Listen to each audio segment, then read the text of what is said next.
देवों के देव महादेव के अनन्य भक्त बाबा बैजू यादव के बैजनाथ धाम की कहानी। देवभूमि देवघर झारखंड भगवान शिव के भक्त रावण और बाबा बैजनाथ यानी बैजू अहिर की कहानी बड़ी निराली है।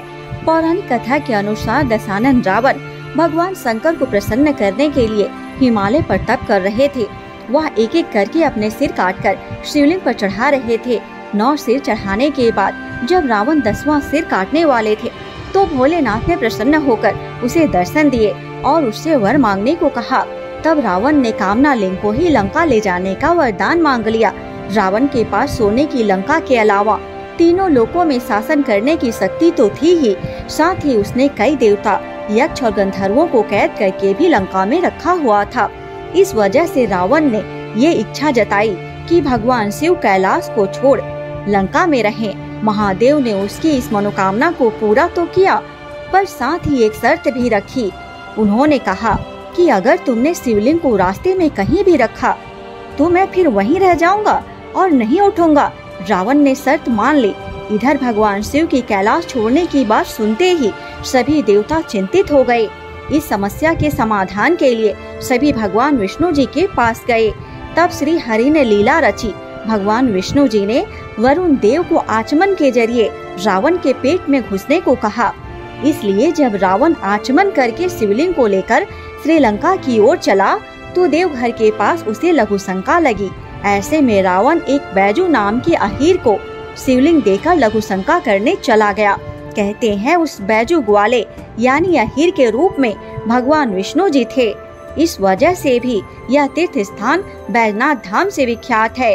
पौराणिक ग्रंथों के मुताबिक रावण कई घंटों तक लघु शंका करता रहा, जो आज भी एक तालाब के रूप में देवघर में है। जैसे जैसे रावण देरी कर रहा था वैसे वैसे शिवलिंग का भार बढ़ते जा रहा था। इधर तंग आकर बैजू अहीर ने शिवलिंग धरती पर रखकर स्थापित कर दिया। जब रावण लौट कर आया तो लाख कोशिश के बाद भी शिवलिंग को उठा नहीं पाया। तब उसे भी भगवान की यह लीला समझ में आ गई और वह क्रोधित हो शिवलिंग पर 4 लात मारकर फिर अपना अंगूठा गड़ाकर चला गया। वहां छुपकर बैजू यह सब देख रहा था। उसे लगा बाबा जी की भक्ति करने का यही तरीका है। तब से बैजू का दिनचर्या बन गया। वह रोज शिवलिंग पर 4 लाठी मारता, फिर अंगूठे से शिवलिंग को दबाकर महादेव की भक्ति में लीन हो जाता था। एक दिन बैजू को बहुत जोर से भूख लगी। जब वह घर जाकर जैसे ही अन्न मुंह में डाला, बैजू को याद आया आज तो भोले बाबा की भक्ति नहीं की। बैजू अपना भोजन छोड़ लाठी लेकर दौड़ा दौड़ा जाता है। इस बार जैसे ही शिवलिंग पर प्रहार कर रहा होता है, साक्षात महादेव प्रकट हो जाते हैं। महादेव बोलते हैं, बैजू मैं तुम्हारी भक्ति से बहुत प्रसन्न हुआ हूँ।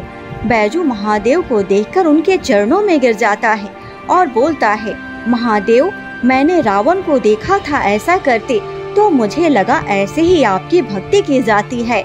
महादेव बैजू को गले लगाते हैं और बोलते हैं, बैजू तुमने दिल से मेरी भक्ति की है। आज से दुनिया तुम्हें मेरा सबसे बड़ा भक्त के नाम से जानेगी। मेरे नाम से पहले तुम्हारा नाम लिया जाएगा और यह स्थान बाबा बैजनाथ धाम के नाम से प्रसिद्ध होगी। जो भी भक्त सच्चे दिल से यहाँ आकर पूजा करेगा उसकी हर मनोकामनाएं पूरी होगी। उसके बाद ब्रह्मा विष्णु आदि देवताओं ने आकर उस शिवलिंग की पूजा की। शिव जी का दर्शन होते ही सभी देवी देवताओं ने शिवलिंग की उसी स्थान पर स्थापना कर दी और शिव स्तुति करके वापस स्वर्ग को चले गए। तभी से महादेव कामना लिंग के रूप में देवघर में विराजते हैं। इस मंदिर में महाशिवरात्रि और सावन में सर्वप्रथम जलाभिषेक करने की परंपरा यदुवंशियों की ही रही है। प्रथम जलाभिषेक यदुवंशी ही करते हैं, उसके बाद कोई और भक्त कर सकता है। बोलो देवों के देव महादेव की जय हो। बाबा बैजनाथ अहीर की जय हो।